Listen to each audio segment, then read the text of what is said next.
Welcome to Dread Time Stories, where the shadows whisper secrets and the night holds tales that chill the spine. Are you ready to dive into the darkness? Let's begin, if you dare. I never believed in ghosts. Not until we moved into that darn farmhouse in Adams, Tennessee. Now I'm not sure what I believe anymore. It started small. Scratching in the walls, cold spots in rooms, the kids complaining about whispers in their ears at night. Classic haunted house stuff, right? We laughed it off, blamed old pipes and drafty windows. But then things got weird. Like reality-bending weird. I'd wake up to find all our furniture rearranged. Not just moved, but impossibly stacked and balanced. Once, I swear I saw my daughter's dolls dancing by themselves, their plastic limbs jerking in a macabre waltz. The voice came next, a woman's voice, old and raspy, echoing through the house at all hours. "I am Kate," she'd whisper, "and you don't belong here, John Bell." That's when I started digging. Turns out, our quaint little farmhouse has a history. The Bell Witch, a spirit that terrorized the Bell family back in the 1800s. A spirit that apparently had a particular hatred for the patriarch, John Bell. My name's John too. John Bell. Cute coincidence, right? Except it's not. As I dug deeper, I found out why we got such a good deal on this place. Why the realtor was so eager to offload it to out-of-towners. We're descendants of the original John Bell. This land, this house, it's in our blood. And something old and angry has been waiting for us to come home. Last night, I woke up to find my wife levitating above our bed, her body contorted at impossible angles. Her eyes were open, but it wasn't her looking back at me. It was something ancient, something hungry. "Welcome home, John," my wife's mouth said in that raspy old voice. "I've been waiting so long for you to return. I'm recording this as a warning to anyone who might stumble across this farmhouse in the future. The Bell Witch isn't just a legend. She's real, and she's patient. I can hear her now scratching at my door. The kids are screaming upstairs. Sarah's still loading. If you're listening to this, get out. Get out while you still can. Because once the Bell Witch has her hooks in you, there's no escaping. She's coming. God help us all." I pen these words with a trembling hand, for I fear that by dawn's light, I may no longer be among the living. Oh, how I rue the day my journalistic curiosity led me to this accursed town of San Cristobal, where the very air seems thick with secrets and the stench of decay. It began, as such horrors often do, whispers, tales of livestock found drained of blood, their bodies twisted in unnatural poses. The locals spoke in hushed tones of the Chupacabra, a beast of legend come to life. I, in my foolish arrogance, thought to uncover the truth behind these superstitions.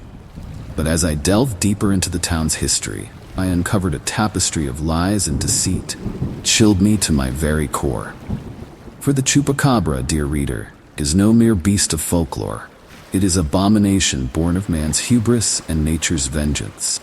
In the dusty archives of the town hall, I discovered records of a secret government project from decades past.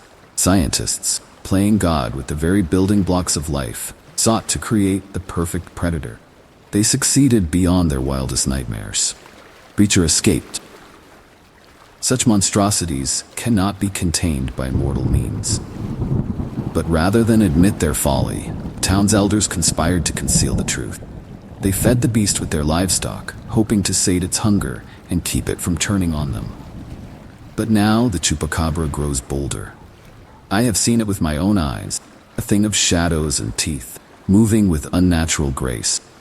Its eyes, red as hellfire, seem to peer into the very depths of one's soul. As I write these words, I can hear it outside my window, its claws scraping against the glass. The townsfolk have turned against me, determined to keep their terrible secret. I am trapped, with only this chronicle as my testament. To whoever may find this account, I implore you, do not dismiss it as the ravings of a madman. Chupacabra is real, and it hungers still. Warn others of the danger that lurks in the shadows of San Cristobal, waiting to claim the unwary. The window is shattering now, though I have barricaded it. I feel the creature's fetid breath, carrying the stench of 100 deaths. Comes for me, as I always knew it would. Remember my words, dear reader. Beware the Chupacabra, for it is not merely a beast, but a sin against nature itself.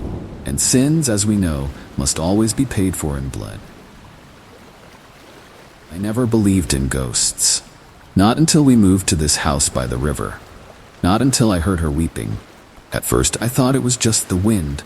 The way it whistled through the cypress trees at night, mournful and low. But then I saw my daughter, Zoe, staring out her bedroom window. "Do you hear her, Daddy?" she whispered. "Crying lady in the water?" That's when I knew. We weren't just hearing the wind. We were hearing La Llorona. I'd scoffed when our neighbors warned us about the legend. A mother who drowned her children in a fit of rage, now doomed to wander the riverbanks for eternity, weeping for her lost babies. It seemed like nothing more than a campfire story, meant to keep kids from playing too close to the water.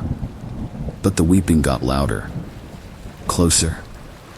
I'd wake up in the middle of the night to find wet footprints leading from the river to our front door. The scent of river mud and decay lingering in the hallway outside the kids' rooms. My wife wanted to leave, but where would we go? This house was all we had left after I lost my job. All our savings sunk into these rotting walls and creaking floorboards. So we stayed. We hung crucifixes and sprinkled salt across the threshold. We told ourselves it was just stories, just our imaginations running wild. Until the night I found Zoe sleepwalking towards the river, drawn by that haunting cry. I barely caught her before she stepped into the dark water. As I carried her back to the house, I saw her. A woman in a tattered white dress, her face hidden behind a curtain of wet black hair. She reached for my daughter with hands like river reeds, and I swear I heard her whisper, "My child, my beautiful child." Now, as I sit here recording this, I can hear La Llorona's wails growing louder. The water's rising, lapping at our doorstep. My wife's barricaded herself in the kids' room, but I know it won't be enough. You see, I've figured it out. La Llorona isn't just some vengeful spirit. She's a warning, a reminder of the weight of our choices, consequences of our actions. I lost everything trying to give my family a better life. And now, as the river rises and that spectral wailing fills the air, I realize I might lose them too. To anyone who finds this recording, remember, some curses aren't just legends, they're legacies, passed down through blood and bone and the murky waters of guilt. The weeping's inside the house now. I can hear Zoe calling out, "Mommy, is that you? God help me. I don't think I can save them." I should have known better than to play that darned mixtape. But when you're 16 and bored, even the dust-covered relics in your grandfather's attic hold a certain allure.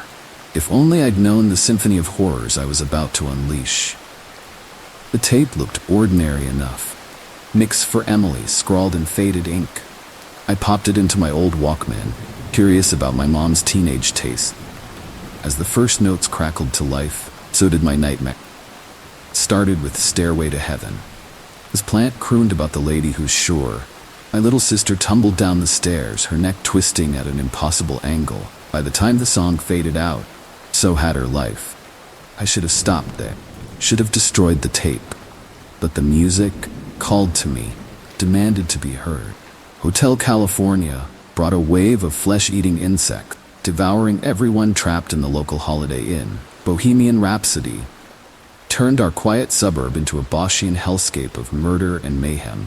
With each song, the horrors grew more elaborate, more grotesque. Bodies melted like wax dolls during Light My Fire. The sky rained blood to the beat of Purple Rain.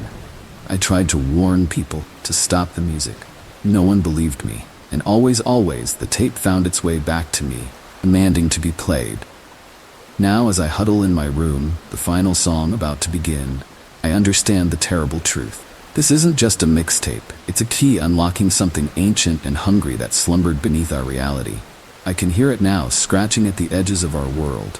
A beast of discord and chaos, using these melodies as a bridge to cross over. And I, fool that I am, been its unwitting conductor. The last song is starting, the end by the Doors. Outfitting. As Morrison's voice fills the air, I can feel reality unraveling around me. The walls bleed. Floor becomes a writhing mass of flesh and bone.